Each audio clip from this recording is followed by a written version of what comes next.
Diggy branga car, so Tommy con sufficient shot Tommy con retrieve on upper father in woods ag áth na seachtainna idir mata béle gweilge agus star agus na Freagraí fada thuirtcuib, okay? So tos oim amach leis an mata, now hug mé mata ag tús na seachtainna ag drag me sin hana féin. So seo é an rins, so lenach 8 héin agus dír me urí an L cru a úsáid agus ag seo dhéine. So ní ra mé guríd eáil trasna, bhí me gurí an L cru eáil bhí sin cinnal táhaach. So ní ra mé trí gacha an ceist ag dis spánim in a Freagraí. So seo Browner, seo ceist 3, tent mar sin. Is féile pause dhéine agus sé gáile naide go d'oibre féin. Seo ceist 4, agus hís an seo tá dúláin. Is féidir mar rá go bhfuair an cuid is mó agé gach rud i ghearta tá mé anna sásta lei sin. Tar éis sin bhí leathanach 8 agus bhí ceist a héin is ceist 2 le déin agus dúirt mé go raibh fuileach ngach ceann na cín seo agus fecinn tú é sin leis an F. So rís an rud a bhí tastal ná an mó garid a úsad ná an L cru. Seo é mó garid an L cru atá ar aithna agan. Ag mar dúirt mé freisin de cúpla ceann a bhí scríofa i meach difriúil. An bhecinn tú an L cru bonus ceann sin. Ní ana sin é difricht, is féidir an regra chuir an bar, nó is féidir iad a cúpla ar scríb leis an gná L cru. Agus na ceanna seo atá mar cudan. A rís tá sin just ina meach difriúil le rianta dhéine.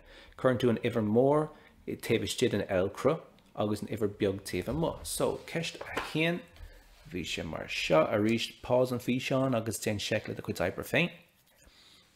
Agus ceist a 2 sin iad na ceanna sin. Agus a rís bhí a lán oibre ionintach chuirteteag acu ag déanamh seo fiocht siú é anna sciopí má sibh gach duine a bhí a spáint fórgrid oibre agus ag spáint an L cru bhí sin ionintach. Agus an sin dír mé urí lena 3 dhéine agus na ceisna faoi gilín sneachta agus faoi na vesta na cisfeile. So an seo bhí an méid bíana seo ar fad le rins. Ach dúirt mé iad a rins ar 8. Ná ní dúirt sé sin thuas an seo ach bhí gilín sneachta í féin agus an seach náhacht sin 8 le chéile. So bhí na rudí sin ar fad le rins. Agus an sin híos an seo bhí na sumí seo le déine. Na dúirt mé gan bachan leis an dathú nó aon rud mar sin ach just an rins a dhéine. Agus a rís dúirt mé iad a dhéanamh ar fad leis an L cru, so de cuid acha leis an L bonus ceann agus tá sé sin ceart go leor. Agus de cuid acha scríofa mar codán agus tá sin ceart go leor. Dúirt mé iad ar fad a dhéanamh leis an L bonus ceann. So seo iad na ceisna leis faoin bia ag an cóisiú le gilín sneachta agus seo iad na Freagraí, so an arúr, na carréid, na prátaí, an anan agus an letis. So fécar siúd agus ten seicla a chuid oibre féin. Agus seo iad na cín leis na vest na cisfeile. Now, dághain cé ceann gan a bheith déanta, mar bhí mé géirí a dhéanamh bhuiban seo. So fécar seo. Tá an L cru bonus ceann.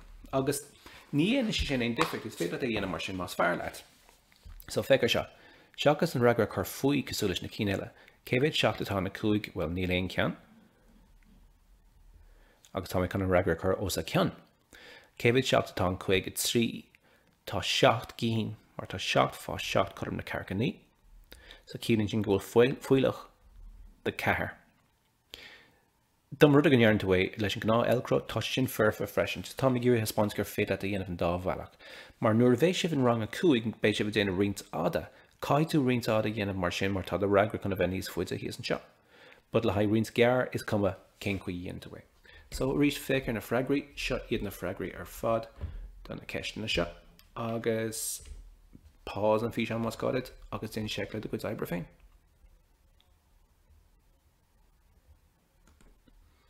Okay, now I'm moving on to the English, and reading zone story this week was Silly Bert.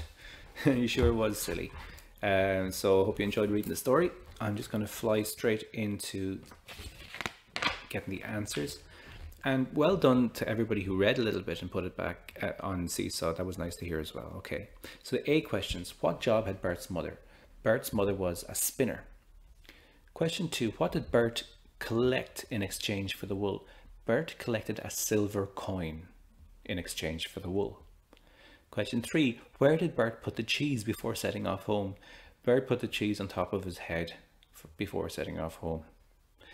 Question 4. How did Bert get the leg of pork home? Bert. Oh, Bert.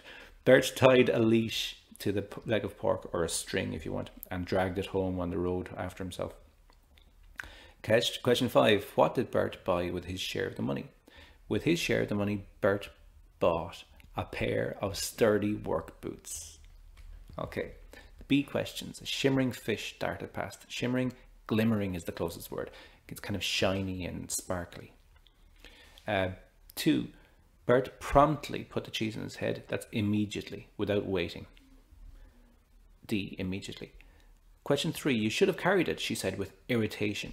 The right word there is annoyance. B. 4. The cat was an independent fellow. That means he was self-reliant. He didn't want to be carried. He wanted to walk on his own feet. Question number 5. Bert wore a pair of sturdy work boots. Sturdy, strong is the best word there. C. And number 6. One day he would be a prosperous man. Prosperous means rich. Now we're on to the C questions. It's very hard to pay attention in class when you are daydreaming. Is the best word there. Question 2. The postman delivered the parcel to the school. So delivered is the word there. Question number 3. I am very grateful for your help is the word there. Question number 4. I was so looking forward to the party, and finally the big day came. Finally is your answer. Question number 5. The doctor frowned with annoyance when he saw the sick man smoking, because there was the doctor working really hard to make him better, and he turns around the corner and there's the man smoking. So he was annoyed with him. Question number 6. You learn when you read, so it is a valuable pastime. Valuable means useful. D. Choose the correct answer. When Bert's mother asked him to go to the weavers, he responded slowly. So he didn't go immediately, and he didn't ignore her. He did do it, but he didn't do it quickly. So B is the right answer there. Question number 2. When Bert lost the silver coin, he felt guilty. We know he felt guilty because he wanted to make it up to her by working in other jobs. Question number 3. Bert put the jar of milk in his pocket because he thought this is what he should do. And this is the problem with poor old Bert.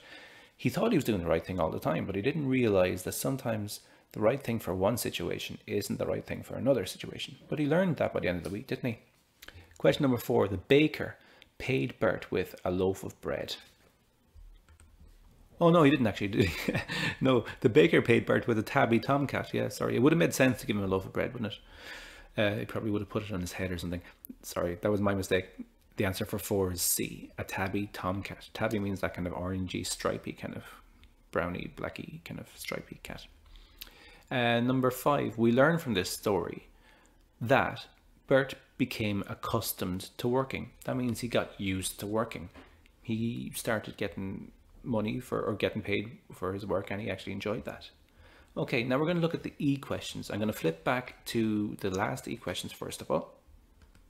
So that was on page 59. So you had to do the E on page 59, and then you had to do it on 63. So a word is masculine if it refers to a male animal, like a lion. A word is feminine if it refers to a female animal, e.g. lioness.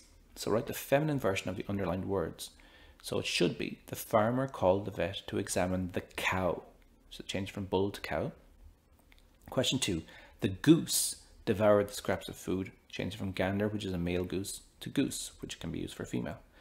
Number 3, the mare, M-A-R-E, was ushered into the horse box. So it changes from stallion to mare. 4 is a tricky one. The vixen crept up to the chicken pen. A female fox is a vixen, V-I-X-E-N. So well done, everyone who got that right. Question number 5. The children threw breadcrumbs to the duck. So a drake is a male duck, and a duck can be used for a female duck. And number 6, the ewe, E-W-E, or yo if you prefer, E-W-E, grazed on the hillside. So it changes from ram to yo. And now we're on to page 63 of the grammar ones. So a verb is a doing word. For example, the dog barked when he saw the cat. So anything you can put I or you or he or she in front of is a verb. Or anything that finishes in ing is also a verb. Anything that is an action. So the underlying underline the verbs for this. You have to write out the sentence and put a line underneath each one. So the teacher read is your first word, read the story, and the children listened carefully. So read and listened for the first one. Number 2, I ate my sandwich and drank my milk. So ate and drank are your 2 verbs there. Number 3, when Tom tripped on the step, he injured his shoulder. So tripped and injured there. Question number 4, bring an umbrella in case it rains. Now there's 2 here as well, bring and rains. It is raining. I can't rain, you can't rain, but it is a verb, it's raining. Number 5, the mother smiles when she sees the baby chuckling. There are 3 here, smiles, sees, and chuckling. And number 6, wait until the traffic stops before you cross the road. Again, there are 3 there, wait, stops, and cross. If you manage to get all of them, very, very well done.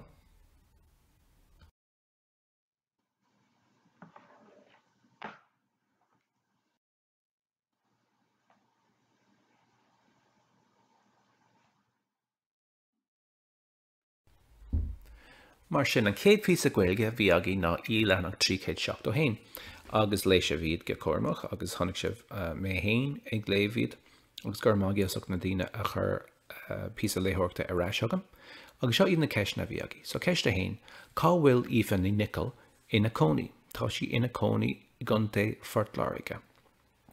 Ceiste dó, cá bhuair Aileen Denton a líróids. Fuair sí an líróid sa bhreat an bheag.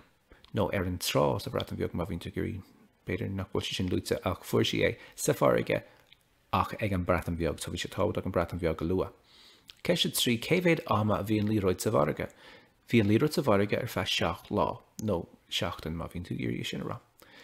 Ceiste 4, cé a dtír ar Amanda Gorman a dáin a léamh ag insealbhú Joe Biden. Dear Dr. Jill Biden hí ar léamh. So ban céile Joe Biden, Dr. Jill Biden. Ceiste 5, cén fille a bhí ag léamh ag insealbhú John F. Kennedy sa bhliain 1961. An fille a bhí ag léamh sin ná Robert Frost agus ceapméid go meach go teasta sin na chuirteach mar tá sibh hééis don de chuid Robert Frost a ólam Stopping by Woods on a Snowy Evening. So sin an fear céine bhí sé ansean faoin am gur raibh sé ag léamh in 1961. Ceiste 6, cén ról nua atá ag Kamala Harris? Is í las uachtarán ní na hÉireann, las uachtarán Mericá.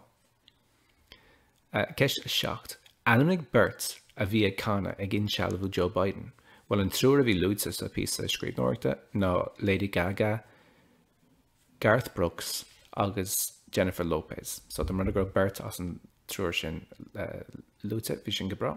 Agus ceiste 8, céir rinne Mícheál D. O'Higgins. Scríb sé litir chuig Joe Biden. Seo é an darna pí a ghaeilge bhí agaí an gíomhre. Ok, so leifim mé ag go chanisceapaí. Tá go leor daoine an nach máileo an gíomhre. Tuis go mbíonn sé fuair agus fleoch. Agus máilem san gíomhre, an séisiúr is fuaire den bhliain. Éiríonn sé dorcha go luath tránóna, agus bíonn sé dorcha go fóil nuair thuaisí mar maidin, ach ní miste lom sin. Is beallam a bheith i mo lí ag éisteach leis an máisteach ag búla ag gcuine na foineoige san íche, agus méid te tólaí i mo leba. Bí mar bís nuair a bhíonn an sneacht ag titim. Is beallam fear sneachta a thógáil le mo grifoir, agus éadaí a chuir. Rud eile is beallam faoin ngníomhre, ná go dagan dadí na nullag ar cuairt. Thugann. Le linn an gíomhre, ní bhíonn mór an rudí ag fás. Ní bhíonn mór an bláhanna le feiceáil, agus bíonn an chuid is mód ina crin lom.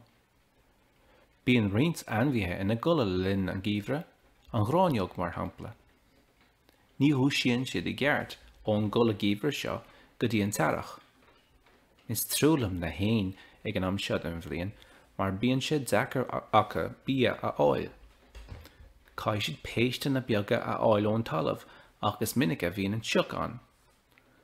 Déanam cínta de go mbíonn go leor cnóna agus rudí mar sin i mo bhuasca aon dóibh. Ceartlar na ceistena a bhí ag ilha sin. Ceiste héan. Cén fá nach má le daine an gíomhre. An ragra ceart an sin ná bí. Bíonn sé fuair flioch. Ceiste dó. Cé acu atá fíor fin ngíomhre. An ragra ceart an sin arís ná bí. Bíonn sé dorcha go lua tránóna. Ceiste trí. In alt a dó tá an focail tagan in úsáids mar arís an ragra ceart ná bí. Bríthir. Ceiste ceathair. In alt trí. Cad a chílíonn an phrása bíonn an cuid is mó den na crin lum. Cílíonn sé sin ríist bí. Ní bhíonn duilleoga ar na crin. Ceiste cúig. Cílíonn cula gíomhre go mbíonn agus an ragra ceart an sin ná sí na hanbhia ina gula I rith an gíomhre.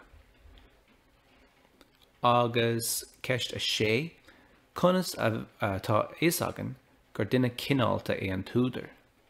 An ragra ceart is dó an sin arís ná bí, tugann sé bí don na hain I rith an gíomhre. Agus na tasca na breise a bhí an tasca héan, cén fá a dogan daoine bí don na hain le linn an gíomhre dar leat. Well, dúirt sé sa pí a scríb nóirta go mbíonn nach mbíonn mór an bí ar fáil mar tá seoc ar an talamh, so tá an talamh róidse, so ní féidir leis na hain bí a áil. So más féile le rá nach bhfuil mór an bí ar fáil den na hain. Agus bhí agan é sin rénos óna obair rinnemas an tatan seáid sa faoin na hain. Ceist a dó. Bíonn an gráineo gan na cholas a gíomhre, anna cúig anmhí eile a dhéanann chola gíomhre. Well, in éireann bíonn an lairt, taon an lairt in na chola. Bíonn an ar a rua amantí dul a chola in rith an gíomhre.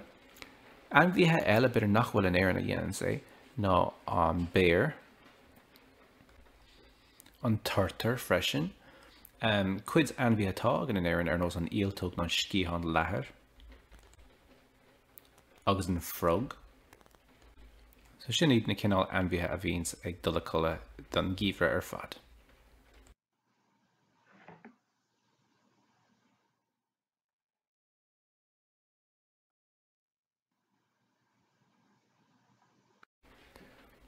So rinnemas lána oibre ar na Sumérig agus seo iad na ceistena a bhí agaí sa céad píos oibre. Ceist a haon cén tír atá níos san áid san arán na Sumérig ina gcónaí fádó bin an Iraq.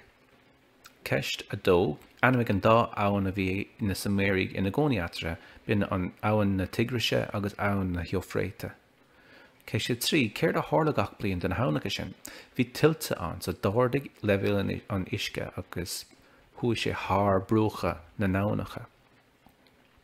Ceist a ceathair, cé bheith bliain ó shin ar lunnig feirmeoirí na clochíse san áid sin don chéadúr. Thart ar 7,000 bliain ó shin. Ceist a cúig anna gá phláinte úsáideacha a bhí ag fás ag na feirmeoirí sin. So bhí orna, bhí cruinneacht, bhí crandátaí agus bhí ríis luite sa fís an sin. Ceist sé, cé na miotal a dúsáid na Sumérig ar dús an dáchean sin. So ar dús dúsáid siad copper agus ór. Ceist a seacht, cén chuir rinne siad créua an sin. Le créua a dhéine, bhí siad ag measca copper agus stáin. Agus ceist a thucht, cé bheith bliain níos déanaí a tháinig ólas faoi créua go héireann. Thóg sé 4,000 bliain an tálas sin a chur ar aigeí éireann. Ok, níos an darna set ceisna bhí aga faoin na Sumérig. So seo na ceisna na Sumérig a dó. Ceist a hain, anam an trí chathair Sumérica a bhí luite sa bhí sean. So bhí Nippur agus Kish agus Ur luite. Ach bhí a bhád níos mó chathair gan sin freisin. Ceist a dó, céir a dúsáid na Sumérig chun tithe agus caracha a thógáil. Dúsáid siad bricí déanta as láib nó as cré. No freisin is féidir rá dúsáid siad bricí green trimithe. So bin an ragra is mó thug sibse bhí sin an bhá. Ceist a trí, nuair a scris tiltte isce na fergnamh, céir rinne na Sumérig an sin. An rud a rinne siad ná, thóg siad fergnamh nua ar bár na fergnamh briste síos sin. So ar bár na bhothrach a bhí scrífa agaí, bhí sin an bhá freisin. Ceiste ceathair céirdaí an ziggurat is temple a bhí an ziggurat agus temple levéil ard, so bhí beidir 3 nó 4 nó 5 levéil an temple. So fergan of ard a dúsáidú mar temple. Ceist a 5, now bhí cúpla duine nar hiig an ceist seo, so cé dó a bhí na sagart ag ofráil brontanis ag an ziggurat. So cé dó a bhí siad ag tuairt na brontanis. Bhí siad ag ofráil na brontanis sin donna déithe, nó don dia a bhí ag an temple. So na déithe a chreid siad an, bhí siad ag ofráil brontanis donna déithe sin. So ní rá méid lurg na rudí a bhí ag siad ag tuairt mar brontanis ach cé dó a bhí siad a thuairt. Ceiste sé rinne na Sumérig an céad scríbhneoireacht. Céird a dúsáid siad le scríomh dúsáid siad tabléid cré fluch le scríomh so scríomh siad cré. Anis táimid a brana na cé ceist na eile. So seo na ceist na an fhí seo na churmé so is a méarla agus an chalín óga caint faoi sin. So ní raibh 3 ceist ach bhí méid sú le Abertí le haid gach Freagraí. So má sibh na daoine a scríomh cúpla Albert le haid gach ceanna na Freagraí. Ceist a héanann sin cé na rudaí is saoil an chalín seo atá cosúla de héal héin. A détá lán rudí chuirteach nós go bhfuil tú de coní teach nó in máile. Détá rá go bhfuil scoil agus go bhfuil scríbhneoireacht. Détá rá go bhfuil jobaní ag daoine agus grú ortha jobaní dhéana le airgid dhéana. Ceist dó cé na bailí ina bhfuil do héal an difriúil ó héal an chalín seo. An rud is mó a thug sibh se faoi deara agus má sibh ná sclábhíocht. Bhí sclábhíocht ina rud ag na daoine seo. So bhí sé sin ceart go leor chóbsiúd, níl sé sin cead inis. Cínta ní rá electricus acha an sin agus táis, ní rá cáranna acha ach táis, ach bhí rudí eile cosúla sin agin. So ceiste 3, céird iad na rudí tháinig tú sa bhí seán a rinne sa mérig atá fós an úsáid neo. Well cínta feirmeoireacht, cínta an cínta miotalóireacht, cínta scríbhneoireacht, carracha, fergnamh tínta as brici, bhí lán rudí nach rá. So an rud is mó leis an bhí seán seo ná go raibh mé ag iarraidh go bheici sibh na rudí a rinne na Sumérig atá fós an úsáid agin inniu. Ok, na cé ceisní eile. Is cinál bhuairt uairmí a bhí gceist leis na ceisna seo, a chonig mé Freagraí iontacha ag teachtas seach, so gur míle magia sin agus bhí sé bheith lua cuid in na fionachta le ceiste hain, na cína chur iontas uirí nos na canálacha agus ar an agus an scríbhneoireacht bhí daoine nar, well, ní donna gur rá is a géin duna ar thusig music stad se gur iad na Sumérig a rinne na rudí sin ar fad. Agus na rudí is táhachtaí ceiste dó, well béidir a rís is ceist Jackar seo agus bhí gach Freagra ceart go leor, ach a rís bhí méid lurg cúpla Albert so má sibh na daoine dreagar iad ceart le Albertí. An Jackar rud amháin aráú, idir miotal agus scríbhneoireacht agus an agus carracha an irid sin rudí atá fós cócó tábhachtach dúine.